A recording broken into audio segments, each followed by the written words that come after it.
Welcome back, viewers at home. You're joining me in an amazing conversation with my guest, Joseph Kutumela, who is an author of two incredible books. And I'd like to say we thank COVID-19 because I would like to think that most of your work is really inspired by what actually transpired in what we went through in terms of the pandemic COVID-19. So I'm looking forward to exploring more on your amazing book. The first one being The Voice of Triumph and the second one being The Lover's Sale. But good evening, Mr. Joseph, and thank you so much for joining us. Evening, my dear sister and all the viewers. I'm very glad to be here. Now, if you can tell us a bit on what truly inspired you to say, you know what, I'm now going to be an author and write a book. And I believe it started with your first book. You know, my dear sister, they always say a true leader does not solve problem. He creates momentum to counteract that problem. Okay. So in other words, a COVID unearthed talent or a potential that was dormant in me. If you remember physical science, they talk about kinetic and potential energy. So COVID, I can safely say, it converted my potential energy into kinetic energy. I think the word kinetic means a movement. So then whatever was not moving, COVID and lockdown really activated those genes, and there started to be movement in me. Yes. So now, just looking at your journey, or truly what inspired you to be an author, would you say that had it not been for COVID-19, would you see yourself as an author? Not at all, because before COVID, I've tried to write books, and along the way, I got discouraged or demoralized. Firstly, because of I didn't know anybody who's the publisher. I didn't know what to do, how to start, plus even the finance. But this time, I realized that though the COVID was wreaking havoc financially, I realized that there is no way that I can stop. Forward I go. So if you ask me, where did you get the money to publish? Honestly, I will just simply say, by the grace of God, because I have no exact answer. So COVID was telling me that you are not going to stop. So that conviction was very strong in me that people are hearing the voice of a fear. So counteract that voice of fear. And I'll tell you one story. I met this white lady in 4 ways. She was scared to death when they announced about this COVID. I said, no, ma, what if you won't die? Please. And even if you die, but that fear can't solve anything. So from that picture of the old white lady never disappeared in my mind. So I can safely say it broadened my horizon, and I realized that the world is full of perplexity. And the only way to counteract that perplexity is to bring hope instead of despair. So this book, The Voice of Triumph, is counteracting the voice of fear. Speaking about working against odds, I'd like to believe that when you started writing your first book, there were some challenges. And I would like to know from you, what were some of those challenges and how did you come about overcoming it? Because initially you've thought of writing a book, but something in you was just like, until, a moment like COVID-19 presented itself and you were able to utilize it in a best way possible. And hence it bred these two beautiful books exploring, relationships and the likes. So I want to know from you, what would you say were some of your challenges in writing your first book and how did you overcome that? Great question, my dear sister. You will understand that when the door is opened, you don't do anything except entering. So I can say God orchestrated everything, because in the midst of that bewilderment, I saw something on social media about a customer publisher, which this brother, we're coming from the same home in the same village in the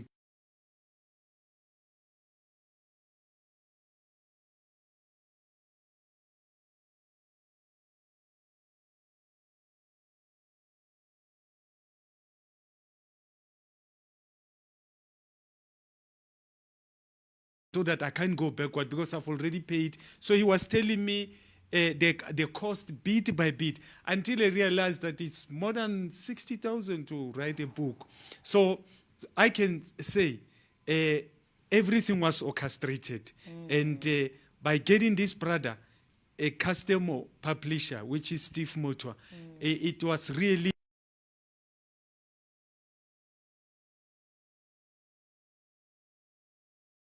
One thing about money, when we see it in its total form, it really scares us. I mean, every day you buy, let's say you buy a bottle of water, and when you now calculate the monies throughout the year, you realize you spend over 50,000. And when someone comes and says, this is costs 50,000 at this point, cock out the money, it's like, whoo, it's a lot. But I definitely understand that process and the way, the mannerism that your colleague, or should I say a friend, used in, inspiring you to, move forward with your book writing. But away from that, I want us to talk more about your books. Yeah. The first one being The Voice of Triumph and Lover's Sale. Can you explain those books to myself and the viewers? the first book, The Voice of Triumph.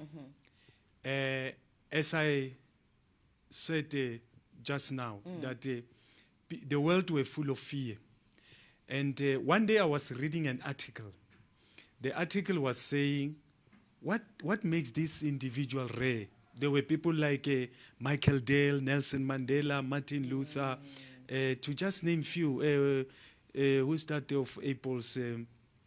That guy, Steve Jobs. And the answer there broadened my horizon, and I'll never forget this answer as long as I live. They said, conviction. Conviction is inside. So when people are making noise outside, you hear in the voice inside. Like Thomas Edison, they were mocking him that Thomas Edison went insane when he was going to implement the light bulb. But he went and worked. He followed the inner voice. So I can say the voice of triumph will create conviction in you that no matter what is happening outside, you will understand that the ship can be battered by storm and waves. As long as the waters do not come inside the ship, therefore you are going to sail. Some they say the sailing may be rough, but the landing. So the most important thing is, did you arrive at the shore? Yes. Did the flight land? Yes.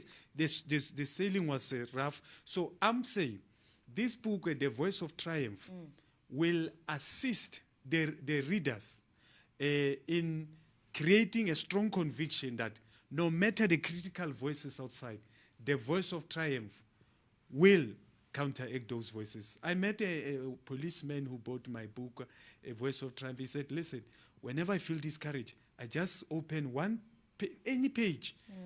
Few words that I'm going to read from this book, I'm motivated. So he said, I keep my book, this book that I bought from you, it's a treasure to me.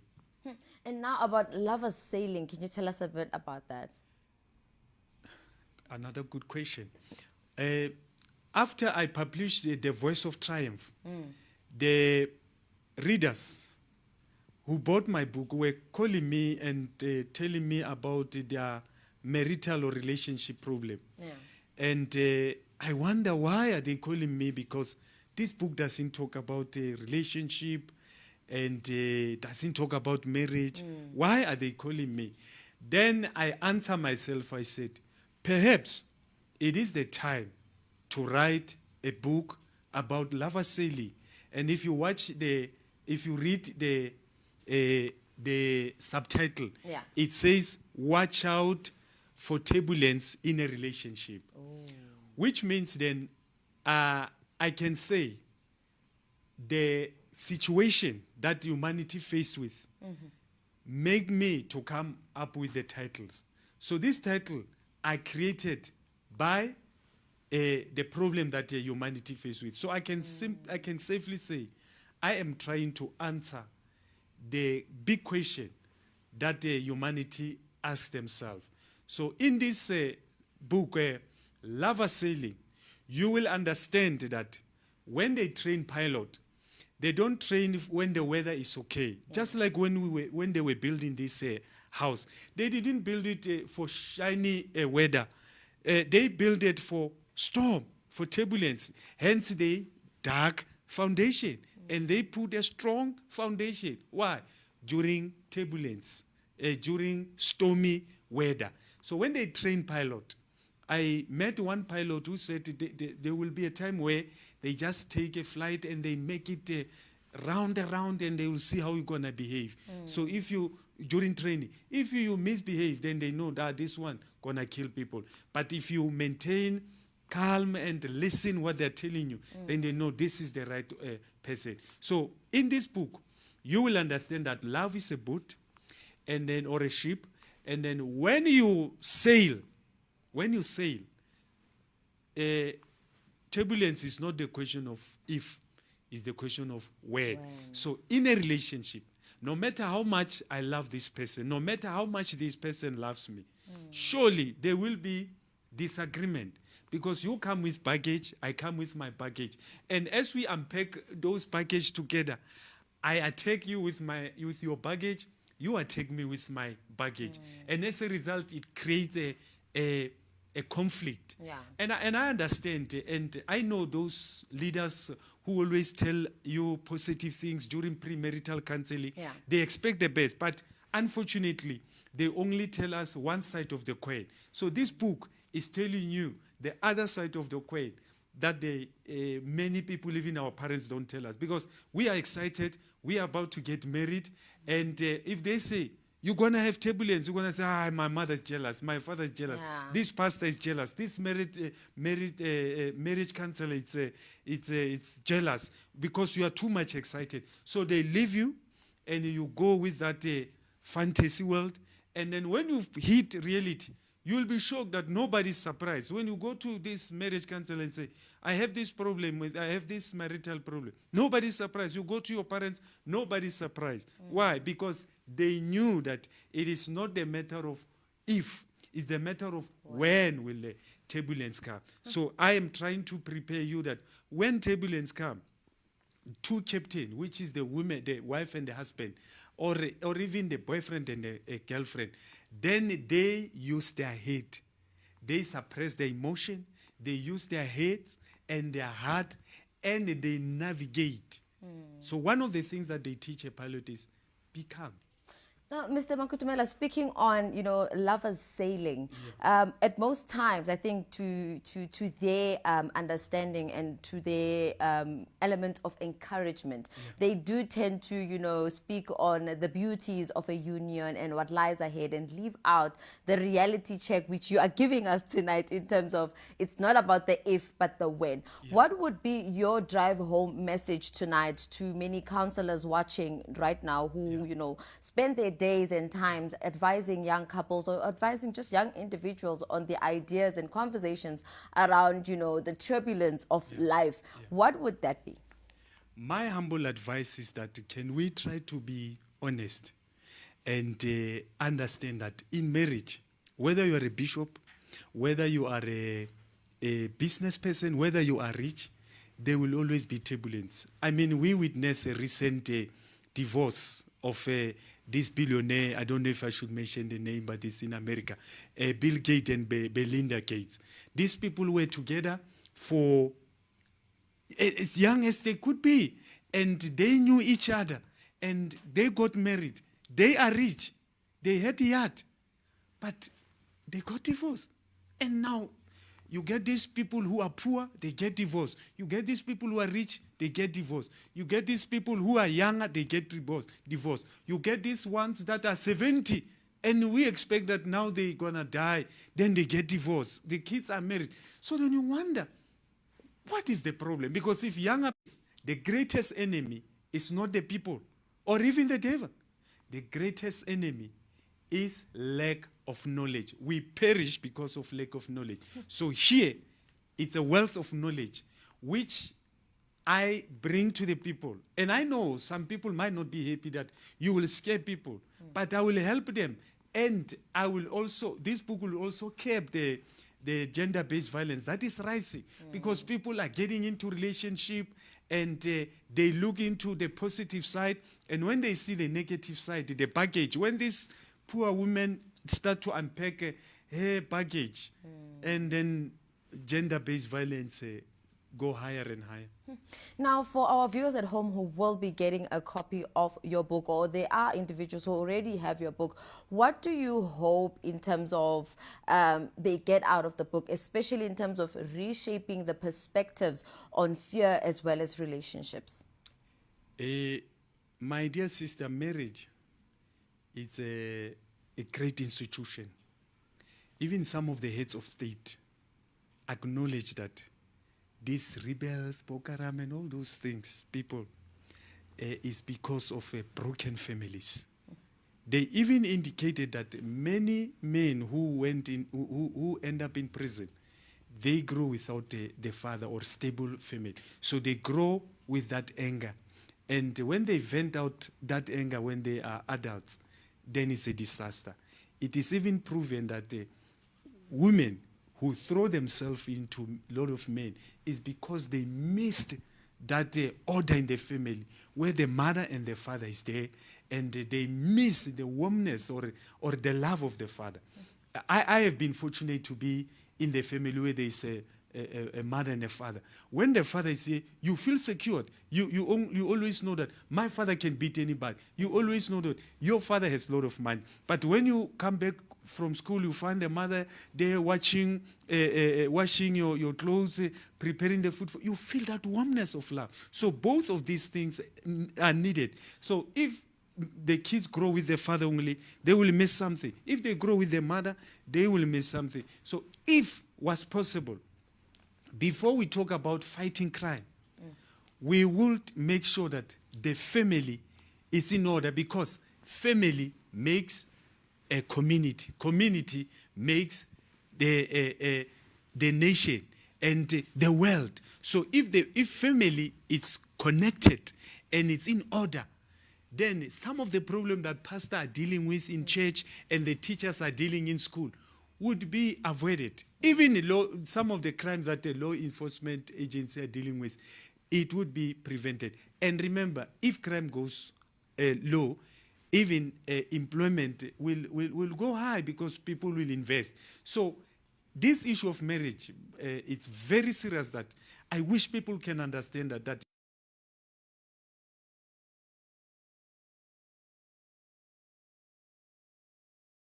some of the problem that we encounter when you come out to try to start your car, the battery is gone, is because of fatherlessness and broken marriages. Now, Mr. Joseph, just in closing, what would you say, or what steps or practical step you would recommend in us sort of curbing this element of lack of family unit, lack of community element? Because we understand these issues are there, the idea of crime, the idea of gender-based violence, the idea of, mom raising a child on her own, or sometimes a dad raising the child on their own. How do we then start doing better? Because I think we can't rewrite the history, but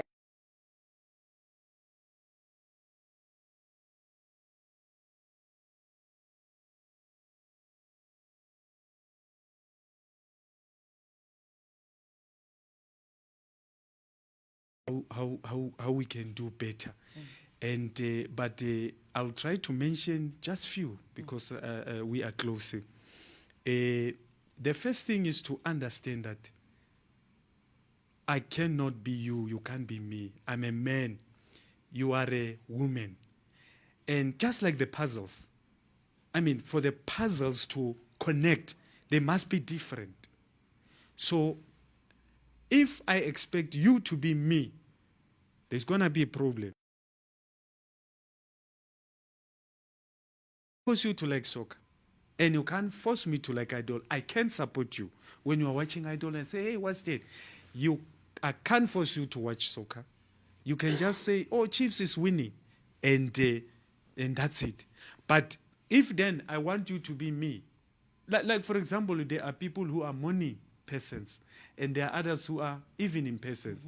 So if you are evening person, I'll have to understand.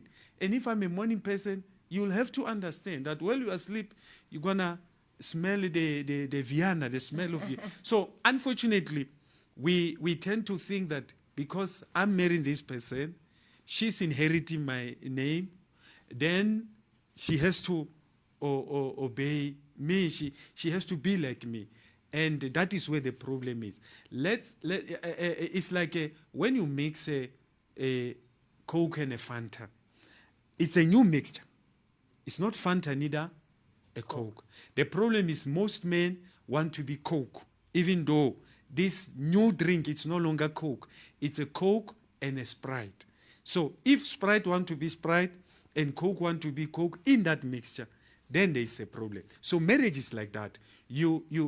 Hence it says two will become one. So it means that Fanta and that Coke, they give up that name. It's a new mixture. Maybe we can call it Conta, Coke and a Fanta.